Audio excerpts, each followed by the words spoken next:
Welcome to the Cherith podcast. I am Evelyn Ngatia, your host. I am a born-again believer in Jesus Christ, a child of God, also a learning consultant focusing on secure leadership. This podcast has 3 pillars: faith, mental health, and secure leadership. I welcome you. Let's learn, let's grow, let's heal together. Let's walk together on this journey to secure leadership. Happy learning.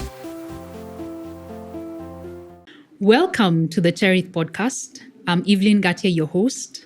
And today we're unpacking a very interesting topic given to us by Faith Gichanga, our renowned psychologist, or rather renowned organizational psychologist.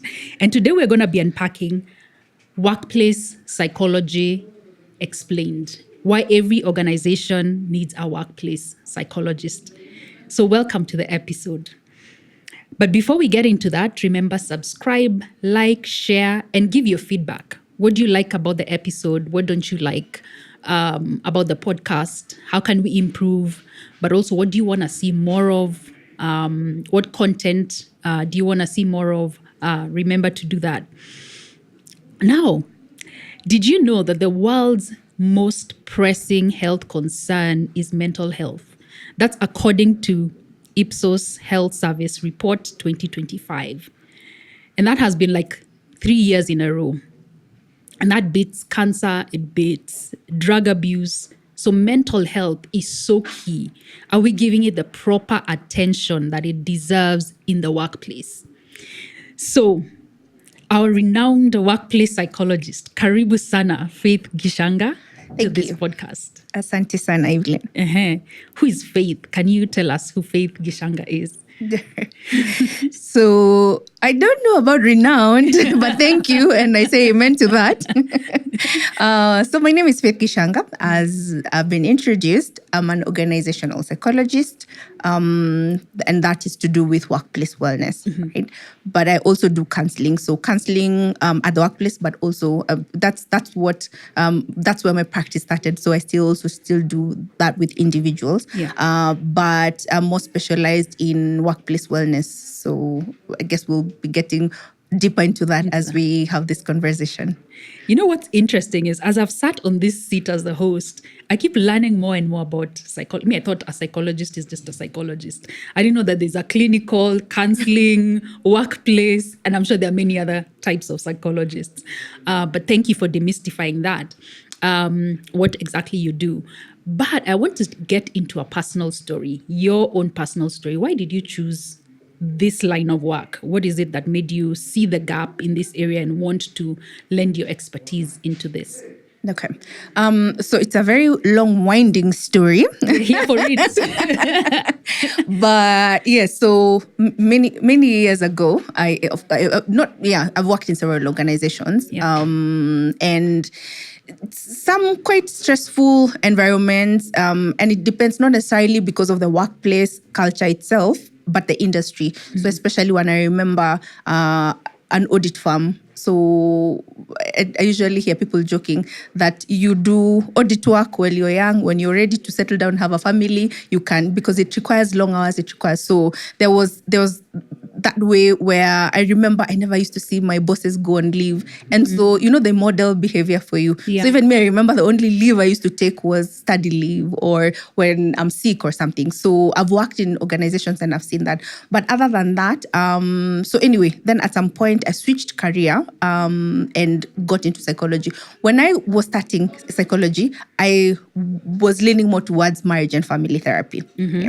But along the way, I changed course, and a bit of it was, now my first qualification was in finance, in business management. So I understood the workplace more, and the more I talked to people, and when I was remembering my own experience, I thought this was a gap. Now, at that time, I'm just doing counseling. But the more I talked to people, I realized there's marriage and family problems are there for sure.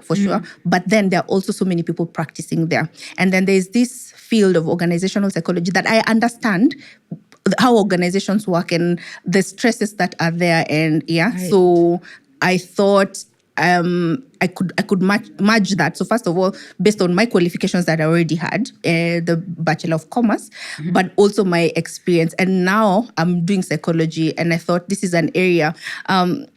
so personal experience now, the things that I had myself gone through and the problems that people were reporting to me in counseling, toxic boss, toxic colleague, toxic this. So I saw that gap, but it wasn't easy because it's new. It's still, I wanted to say it was new. It still is very new. Yeah. So I like locally, I didn't even have anyone to look up to.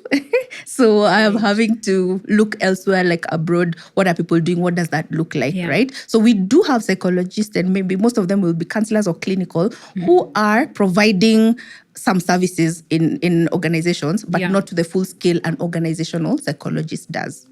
I see. So you did become an undergraduate? Yes. And then a master's in psychology? There was another master's before that of MND when I was in development program. I was in development world. So I did MND. But then now after that is when I took a sabbatical, 2 years. I left the country. So when I was away is when I fell in love. I volunteered. It's a very interesting story. I volunteered in church. That's how I fell in love with marriage and family therapy, because I volunteered in family ministry while I was away. So when I got back to the country, I was like, this is what I want to do. I want to do psychology. But at the time, I thought marriage and family. But along the way is when I did that. I was doing counseling. And by the way, till today, because I did some courses in MFT, till today, a lot of people come to me because I'm also very passionate about relationships. So till today, I still have a lot of people who come to me because of that, because of relationship issues. I do marriage counseling. I still do that till today. But my bread and butter is in the organizational space. Was that what the serving at the family ministry, was that what really you observed and you saw and you're like, okay, now I can see the problems that people are facing and I have a solution. I want to do this in marriage and counseling. Yes. So when I was in development projects, before that, right? I think I've always wanted to work with people and impact people, but I didn't have a clarity of what that would look like. Okay. Right. So when I started, in development projects, I thought I was doing that, but there was still something, because at the time, when you are in MND, you're not the one on the ground, right? You are helping people who are on the ground to do that work. But I still felt like I needed that one-on-one, the impact, to be the one creating the impact myself. Okay. So, but at that time I didn't know. So when I went and volunteered in marriage ministry, that's when I realized, like, this is it. This is exactly what my heart has been looking for. So yes, part problems, and I also saw how those marriage, the premarital counseling, how impactful they were. Yet I was so unqualified, because there's a training, there's a basic training you're given, but beyond that there's so much more. So I was like, I can see how even this basic training is helpful. What if like now you go and do it and learn more? How much more impactful would that be? So that's And I switched. That's how I switched careers, and I joined this world that you pivoted into completely. And this very useful career. How do I say? And it's interesting. BCom, and then you went into psychology. That's so encouraging to me, because it means I can still do psychology. But anyway, because it's something I'm also passionate about, psychology. I think ever since I learned about narcissism and everything, I've been very passionate about it. But we'll see anyway. But I think so I've picked out that, and also your what you've mentioned is serving also, or volunteering, did also help you to figure out some things that you are, your pivot. What was your next pivot? So that's a useful tip there for somebody if you're watching. So what is your typical day like as a workplace psychologist? What does you're engaged within an organization? And we'll get into the different models of engagement. But for you, what does a typical day look like? Okay. First of all, before we lose the point, I wanted to say you're very welcome. Yes, please join us. Anyone. I feel like psychology can also be that thing that even though you don't practice, it's useful for you. It's useful for relationships around you. So yes, feel free to join us. We'll be happy. It's one of those fields that I also say the harvest is plenty, but the laborers are few. So, thank you. Yeah. Right. My typical day. So for me, I have like a framework that I work with. My work is divided into 3 things. There are 3 things, or rather everything I do falls into these 3 things as an organizational psychologist. So Number one is how do I prevent people from getting to a place where work is making them become ill, right? So prevention. Okay? So prevention, what that looks like is looking at the systems and the processes and seeing maybe we're working, these hours are too long. No, maybe the seats that people are sitting on are affecting them, all those things. So this has to do with now the organization and the systems. Okay, that's number one. Number two is promotion. So promotion of good health. This is now where I'm working with people and I'm helping them build resilience. Okay, because when you're a resilient person, then you're not prone to suffering from the mental health issues and challenges. Compared to someone who's not resilient. So that is the trainings, the creating awareness, the working with leadership about the leadership styles, right? So that's number one, prevention. Number two, promotion of good health or good habits. And then number three is now intervention. It's support for people who are already there, people who are already burnt out, people who are already experiencing toxicity at the workplace, people who are already suffering from maybe depression or anxiety. Okay, how do we support them? Okay, so what that looks like is I also do counseling. I offer counseling, right? For some organizations, I will not offer counseling, but then I help refer them to that. So my work is based on those three things. So just as a summary, prevention of ill health, promotion of good health or good habits, and supporting those who are already struggling. Right. So any mental health issue that people would have, whether it's burnout from the job, but they could also be struggling from other mental health issues which are not related to the job, for example. Sure. So you still support them in that area. Yes. Okay. Yes. All right. So let me mention that depending on which organization, some organizations have just given me one aspect of those three, right? So there are those who, and most of them, and this is unfortunate, most of them give me that support, the last one, right? Where instead of catching people where they are falling the river, I am here removing them from, where they're drowning. So unfortunately, most people do the support, even the intervention, rather than, a lot of organizations don't want, now looking at the systems is looking inwards. Yes. And a lot of organizations don't want to do that. So anyway, so depending on which organization I'm working with, some can say, these three, what are we doing? What do you want us to do?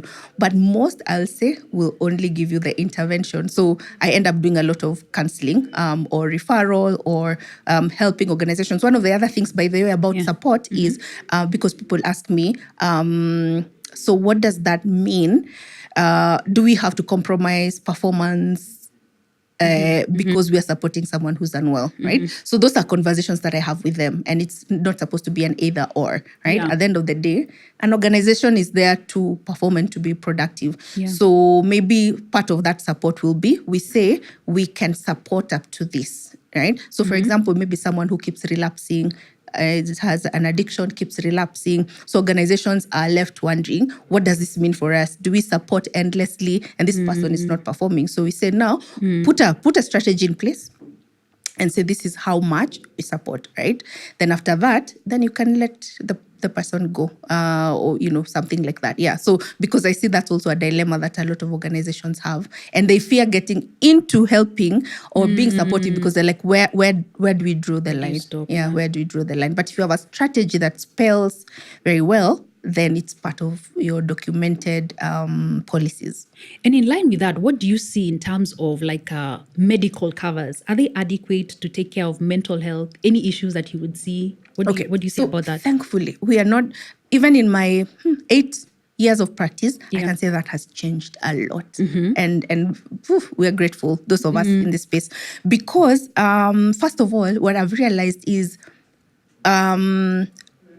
you don't, unlike traditionally where there had to be a panel, and so you had to pick psychologists from the panel, it's open now, right? I do have people from all sorts of, with insurance covers, and they come, and they can, as long as I can produce the relevant documents for them, they're okay. So we have come a long way. It is covering mental health. Yeah. Right. A lot of the major insurance covers are covering that. And so that's a step. I'm sure, it could be more things like rehab. I don't know about that. I don't think that's covered well. Yeah, we still have some steps to go, but we are definitely not where we were a few years back. Okay, that's encouraging to hear. I think I like that. But you talked about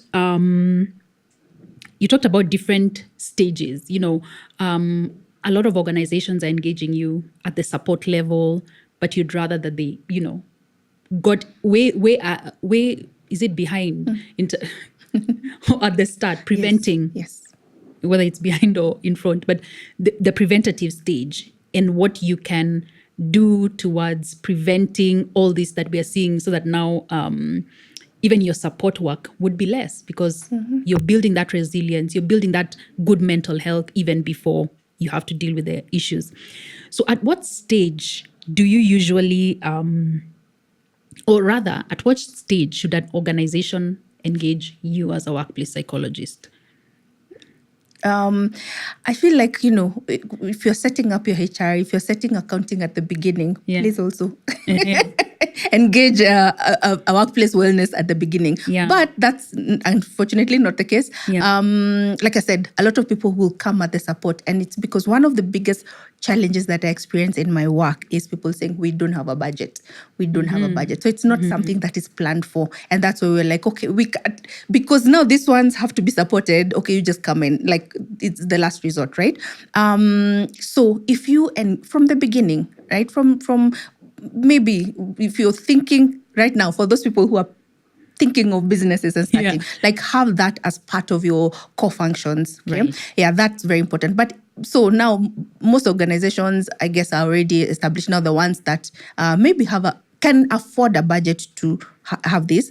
So also do that. So the thing is this, you can put a budget to prevent, or you will pay in terms of lost productivity. Yeah. So either way, you choose. And it's more expensive when you're trying to, remedy and, just all those things. Because mental health is, when it's not taken care of in an organization, it's costly. It's quite costly, yes. And so you've talked about different models of engagement. So before I get into models of engagement, so where is the interaction between you and HR? I mean, like, would a workplace psychologist sit in HR? Do they directly report to the CEO? What does that structure look like? Where does a workplace psychologist fit? Okay. So I think I said this at the beginning.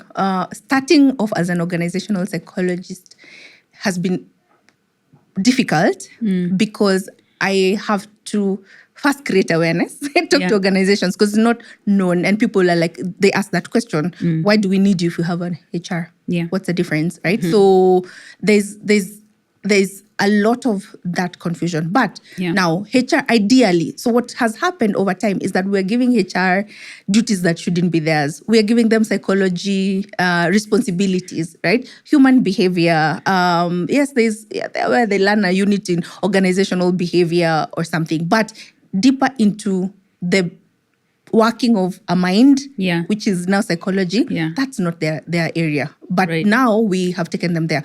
Now, I look at HR as really about processes and about policies and about administration, right? Then, and yes, a little bit about human behavior, but not personal, not knowing that this person has this condition or mental health. No, it's how the behavior, just generally like team dynamics, right? How people behave when they're together, how that looks like. There's the overall view that they have, which is okay. But then there is the getting into now the emotions of people, and that's also another thing. They are supposed to carry our emotions. They've not been trained. I had to do a whole unit on active listening, just that, active sitting, practicing it. They were not taught, right? And we expect them to have that. So that's the difference. So psychologists, we deal with three aspects. The emotions, the thoughts, or rather the cognitions. So cognition is thoughts and everything that the mind does. Okay, the learning, the what. and people's behavior. Okay. So those are the three things psychologists deals with. The people's emotions, people, let's call them thoughts, and behavior. Behaviors, Yeah. So okay. that's the differentiating. Now, an organizational psychologist now has a bit of advantage of seeing how does these three things interact with the workplace. Okay. All right. So now let's get into the model. So if an organization is engaging a workplace psychologist, what do those different, is it full-time? Are they looking at full-time? Is it consultancy? What does that look like? And what are you seeing out there in the corporate world? Okay.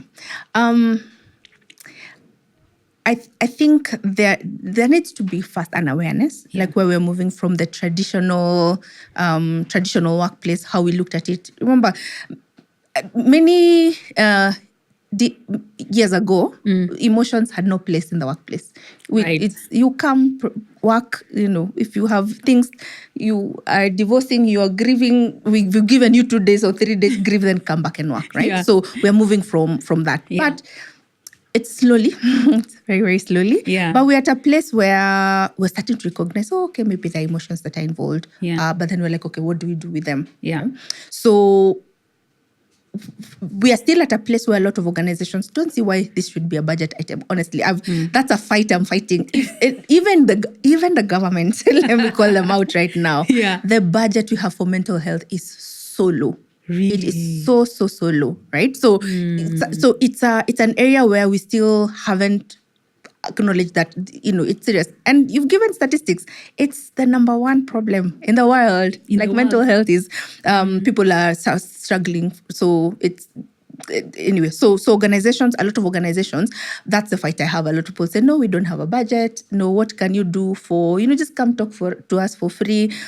And I keep talking, and now some are saying, okay, for them, it goes as far as having, during Mental Health Awareness Week, someone comes and talks to us. And I say, okay, fine, it's good, it's effort. Yeah. But that alone is not. It's the same way you have HR processes from end to end. Like, it's supposed to be a very concerted effort. Everything's like moving, we're evaluating what is this adding on to the other, how is this, it's a whole ecosystem, right?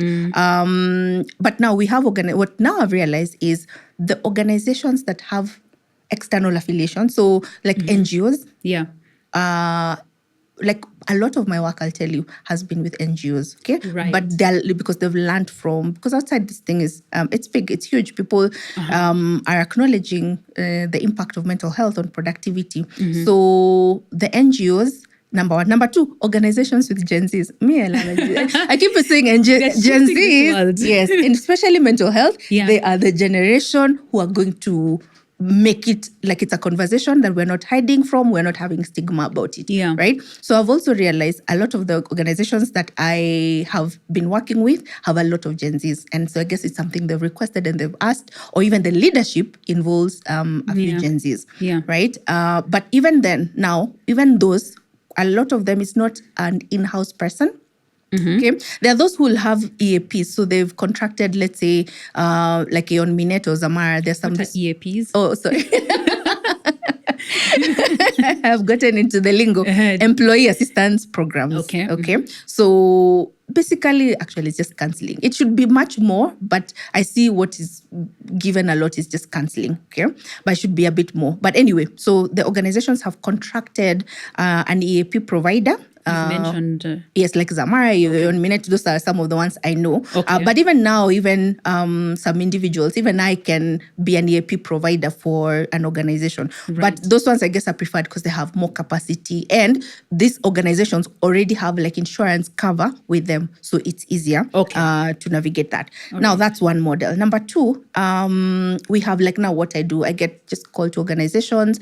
Again, like I said, in any of the three, some want all of it. Some say come. Like there's an organization that I worked with their leaders. It was just leadership. I never even interacted with the employees. And that was one of my best projects ever, because it's like it has to start at the top. Yeah, it has to start at the top. Yeah. This is one of those things that, if you keep sending me to the junior employees and we talk about it, but you're still stressing them, we're talking about burnout, you're still overworking them. So, so that their different organizations will just call you for maybe a specific problem they've identified. Okay. So that was just capacity building and strengthening for the leadership. Right? Okay. Now, I have seen, and this is very lately, I think this year, I never used to see that. I have, or maybe at least last year, that now, these are the biggest, and especially the humanitarian organizations now have like a technical specialist staff, they call them staff wellbeing, okay? And not just counseling. It is someone who's looking, now exactly what I do. Right? All right. It's very rare for an organization to now have a person who is looking at that, not only looking at how the employees are faring, are they burnt out, but also going upwards and saying systems need to change. Yeah. This is how we're doing things. So those are the different ways that I have seen people are interacting with this position. Okay. And so then from what I get, it's an emerging area. Or what is your take about, has it been there years back? It has been, but just not in Kenya, and maybe not even in Africa. I usually say, so for example, my class, we started 15, but I graduated alone. I think people fell off along the way, alone like this, yes. And so I graduated with 2 people who had been ahead of me, but my cohort of 15, I was alone. Wow. And I think it's just people not seeing how they're going to use it. It was a risk even for me, to be honest. I'm like, okay, I'm graduating with this to take it where? But I think for me, I'd already started working with organizations. So I think I had already like a roadmap of what I wanted to do with the qualification. So I really, and I like to talk about it, organizational psychology, so that I can have, but I also mentor. So because of that, I'm like, I need other people to come up and we have this community. But that's in Kenya, it's so we have people who have done organizational development and we have counselors. So those are the people who are trying to fill in that space. Okay. But organizational psychologists, we are very few. I think there's only one other person I know who does a bit of what I do. So we need more. We need more of us. Clearly, I agree. If it's the world's topmost health concern, why aren't we giving it the attention that it deserves? I think, and for me, I say, mental health practitioners, this is your time. We've never needed mental health specialists than now, because people are struggling. Even the burnout, the way people were raised. I mean, there's a whole, I don't know, from the time of colonial days. So it's just been spiraling and people are getting the effects of this, even narcissism. It's become so prevalent, but are we addressing it? So there are many other health concerns, but topic for another day. So let's talk about toxic workplaces. Right. From your experience, what are the most common signs that a workplace is toxic? Okay. So it will be, there's a general lack of trust. Okay? It's people saying, I come here to work and that's it. Like I'm not forming friendships. So people don't trust. There's no that bonding, right? And people are working in silos. There's no team spirit. Okay? Because if there's no trust, people will not be cohesive. It will not be a cohesive workplace. So that's one area. Number 2, just unexplained absenteeism. And especially if it wasn't there and all of a sudden there is that, right? Then high turnover. That's a big, huge indicator that something is not okay at that workplace. So it could be just some of those things, just to name but a few. Okay. And so if you get into an organization and, maybe you've been engaged for the sake of toxic, maybe they think that the place is toxic, or how to deal with it, where would you start your work in such a case? Right. So first of all, feedback, just collecting feedback from, and especially the people, yes, the leadership as well, because they also suffer, but the people who traditionally have no voice, right? So the people who are at the bottom of the pyramid, okay, and climbing up. So just first of all, just collecting, listening. It just takes a lot of listening, right? These are people who probably didn't feel like they could say, they could talk, they could voice what they're feeling, or that it's even been normalized. So it's even knowing the correct questions to ask as well, okay? Having them earn your trust, because they're just like, how do I know you're not going to take this and retaliation is going to happen? Yeah. So that is number one. And then number two is just looking at the systems, okay? It's, again, as I talk with those people, then it's easy to see how are the working hours, what are the leadership styles for their leaders, what are like job conditions, right? Are people allowed to go on leave? Like I said, there's an organization. Applying for leave used to feel like, I don't know, like it's not right. I look back, I'm like, what was that?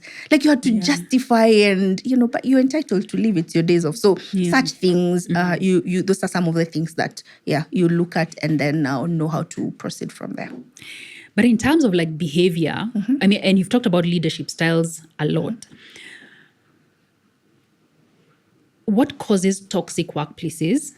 And I'm talking about, I know narcissism is a big contributor. Are there other personality disorders or other things that you think would cause toxic workplaces in terms of personality?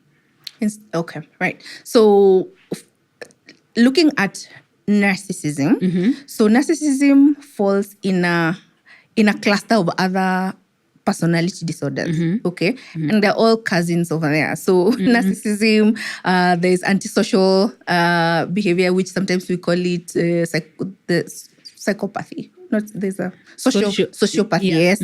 And then we have borderline. Those are very related. It's actually interesting. Then there's another one, I think they call the dark triad, psychopathy, Machiavellian, and narcissism. So yes, a lot of this personality. Now the thing is this, right? You see, those are diagnoses, and sometimes the person doesn't have a diagnosis. So it's also very important to be able to pick out you might not know this is a narcissist, but it's important to know this is manipulation. It's important to know, the traits themselves. Yeah. Okay. Those are very, very important to pick out. Yeah. Okay. So those are some of the things that can. But as far as the workplace itself, what are some of the things that contribute? So yes, there is the personality disorders, but also the system itself. Okay. The system itself can. Like competitive workplaces, right? I think we talked about this when we were talking about narcissism in the previous episode. Yes. Yeah. When a place is very competitive, it's very fertile for toxicity, okay? Because that's an area where people who are competitive, and narcissism thrives in that. Control, manipulation. So I need to do what I need to do to get to the top. So that can be number two, where leadership structures are not, like the systems are not strong.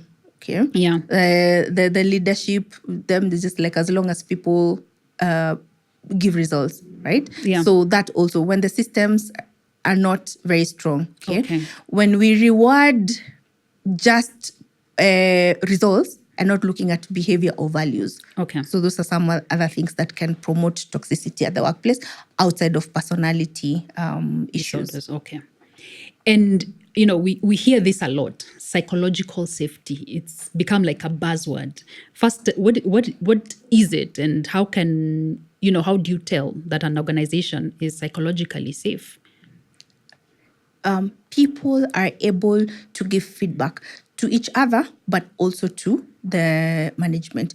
People are able to speak up, right? People know that I will not be punished because I called out or I said this is making me uncomfortable, right? So that's psychological safety. It's that people can talk. And I look again at the traditional workplace. That never used to be there. We do not, right? Your boss, you cannot say things about your boss. You cannot, there's nowhere even to go. Even those feedback, I don't think they worked back then, right? The feedback systems. So if we had them. Yes, if we had. No, they almost all had like a box. There's like a box, but no one opens. So if it's opened, nothing really, bosses were untouchable. So psychological safety is where people can speak up. People have an autonomy over their job. So it's not that I just sit here and my bosses want to tell me this and that. This is what you do. This is what you need to do, right? People have autonomy over their work as well. Let me give an example. And this is, I find, I don't know where we got this from, but like bosses shouting at employees. Yeah. That's one thing I don't understand. So like we are both adults, right? Yeah. We so such things, right? That does not, it makes me feel anxious. Every time I see Evelyn, I'm anxious. Have I done something wrong? Yeah. So those are some of the things that we're talking about, right? Like I feel like I can't talk with Evelyn. I can't have a difficult conversations with Evelyn without her blowing off the roof. So there's fear in that. There's fear, yes, fear and anxiety a lot, and people just not wanting. You know how this is another thing. How to know the kind of workplace you're working. Yeah. In the morning or Sunday evening, you feel like tomorrow is going to work. Like your body's just refusing, or like you're struggling. You know, actually see this with kids. With when I went to school and kids nowadays, because that's how I used to feel going to school every morning. Nowadays, kids, until they're sick, you're keeping them home. They're like, no, I'm going. That's the difference. Yeah. How we used to feel about school. Some of us, the schools we went to, compared to how I see kids nowadays, like they would not miss school for anything. Yeah. We look for any reason to miss school. Yeah. So that in terms of, it's the same thing now, take it to the workplace. It's exactly that. Yeah. Do you look forward to go to work or not? Does it give you dread? Then that's a telltale sign. That's a good one. And it's like summarizes everything. How do you feel when you go to the office? How do you feel? Yeah. It's an easy indicator for you yourself to know, is this place psychologically safe for me or not? So let's talk about that CEO in an organization or a leader of a department or wherever. What would be, how would you build a business case? What would you say? Is it on workplace psychology, is it just a nice to have? Or what would your business case look like for workplace Statistics. psychology? I have anyway. So different reports have given us different statistics. Yeah. So for example, this one is widely known. Like 1 in every 4 people will suffer from mental health issues at some point. Okay. So when I'm with people, like we're 20 in a room, I usually tell them, okay, this means that 5 of us at this point, right? Wow. From this organization could be potentially having. Okay. So first of all, that, when you're saying 1 in 4, it looks like those people out there. Yeah. But we're saying no, 1 in 4. So even us here, exactly. Yeah. So I always tell people to do that math and say, okay, so we are saying here, 5 of us out of this number that we are. And of course, the bigger the number, the bigger it is, right? So that's number 1. Yeah. Number 2, we say that mental health issues affect doing work, especially someone who does physical work, it affects that by up to 20%. Okay, so 20% is decreased. Now, again, I make it practical. Let's say your work week is Monday to Friday. Those are 5 days. So 20% means what? That 1 day in a week, this person is not working cumulatively, right? So that's not how it appears. Of course, it appears Monday, Tuesday, but we are saying it's 20%. 20% of that week is 1 day. So it's like this person works 4 days a week. Now, remember we are 20 in the room. So we are 5 of us. So 5 people don't know, there's a day they're not working. So those are 5 days in a week. There's a week these people are not working a whole week, right? So that means that, of course, your efficiency and the productivity is low. But this is where it gets interesting, because people can argue, okay, that's physical. A lot of us don't do physical work, right? Now, the same report says it affects the cognitive ability, right, by 40%. That's even 36%, almost double of that. That's now 2 days in a week. We're saying anyone who is not mentally okay for 2 days in a week. And that's why we have presentism, where the person is in the office, but they're not locked in, right? Yeah. 2 days. 2 days, that's huge. This appears in cognitive functions, is like maybe making mistakes or not being able to make decisions, or anything that the mind does. Okay, that's where it's affected. Yeah. And that's what we're saying. 2 days in a week, one person is not able to do their work well. Okay, so they're working 3, and you're paying them and this is 3. So multiply by the month. Okay, so there are all these days you're paying this person. And that's what we're saying. Mental health challenges and issues are very costly to the organization if you can only see it in terms of numbers. Yeah. Because the reason why take these business cases because that's the thing. I need to show you the numbers. I need to speak in a language that you understand. Yeah. Well, people who have anxiety and depression also say that it's affected, 60% of them say it affects how they relate with their colleagues. Yeah. Okay. So it's also interrupting your work culture, right? The team dynamics and how people are working together. Yeah. Okay. So that is the sad bit. Okay. But now I'm like, okay, the good news is this, that when you invest in mental health, again, different reports have different figures, but they say you get a return in your investment in terms of productivity between 2.5 to 4.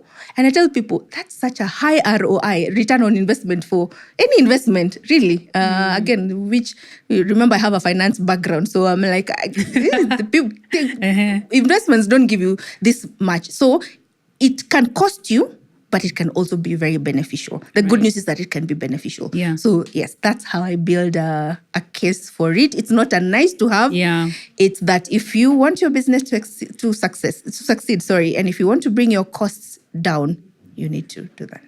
Interesting. And so, I like that. And also in terms of the cost element, so you seated as you're wearing your counseling psychology hat and you're seeing, different, do you call them patients or clients? Clients. As you look at even those statistics, what are the cases that you usually see? Burnout, anxiety, what are those illnesses that you commonly see that you can trace back to maybe toxic workplaces? Burnout is Burnout. big. Yeah. Burnout and stress.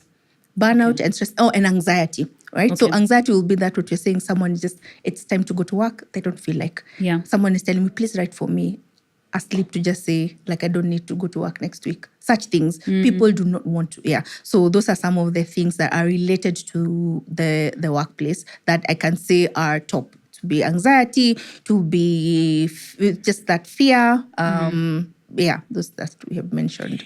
And how would you explain burnout? Right.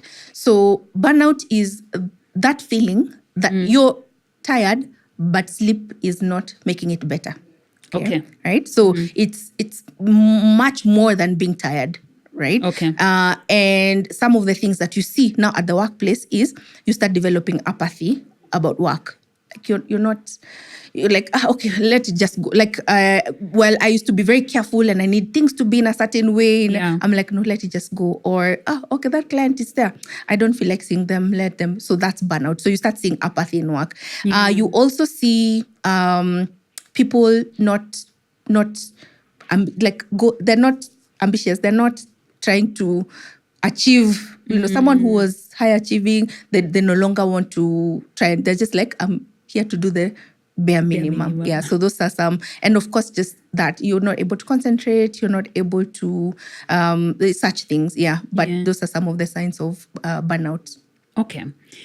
Let me take us back to a conversation we had at the beginning. So at the strategy point, so if you're being engaged at the strategy level, what are some of the things that we would see? Or what are some of the interventions that you see in your strategy document and say, hey, there's been a workplace psychologist here?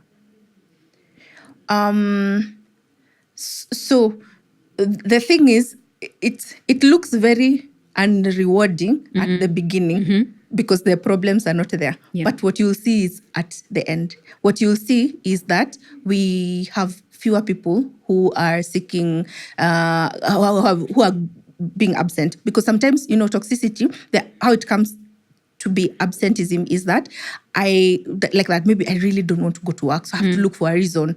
Or that I'm feeling anxious and I have depression and I can't tell someone because I'm like, how do I tell Evelyn, my boss, that I am suffering from this? Yeah. Okay? So where you'll see it is actually happier, like people, more cohesive. The culture is people trust each other.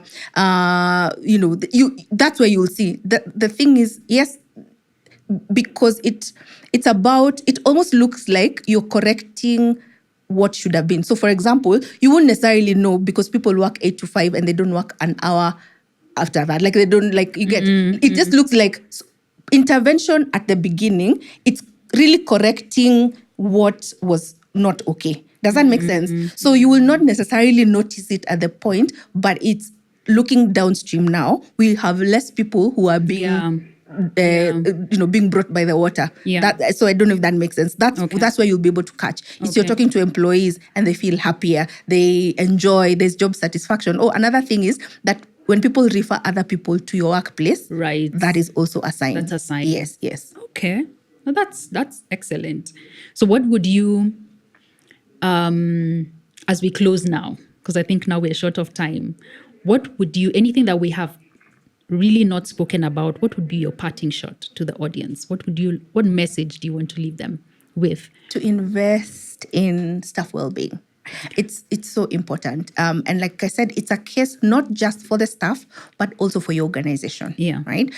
You invest in staff, they are healthy, they become productive. And at the end of the day, you set up a business for people to, for you to do business and for that productivity. So that's what I'd say. Like, it's important. Create a budget for it, because that's the one part that people are not doing that. And then number 2, have comprehensive interventions, not just calling someone to come and have a talk. We're not to tick a box. That's also something else. A lot of people are doing this to tick a box.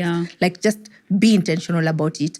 Get an expert who can come and walk you through what are some of the things that you can do.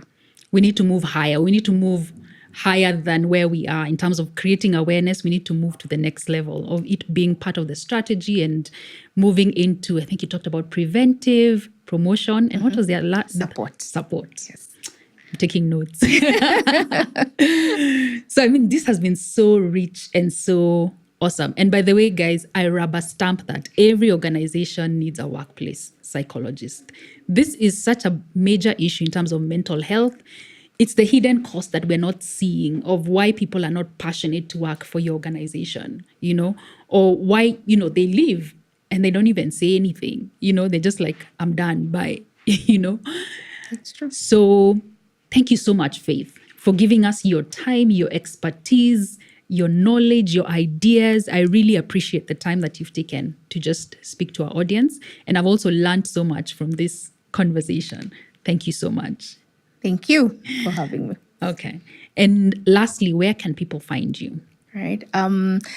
So via email, let me start. Email, the easiest is F for Faith, F Gichanga, that's a Gichanga @gmail.com. But I'm also on social media. They can find me at LinkedIn. Faith Gichanga is my name on LinkedIn. And then Instagram, where I'm also a bit more active, psychologistfaith.ke. Okay. Is my handle. All right. Thank you. And that's all we had time for. But before we leave, remember, subscribe, like, share, and give us your feedback. Very valuable. Thank you and bye.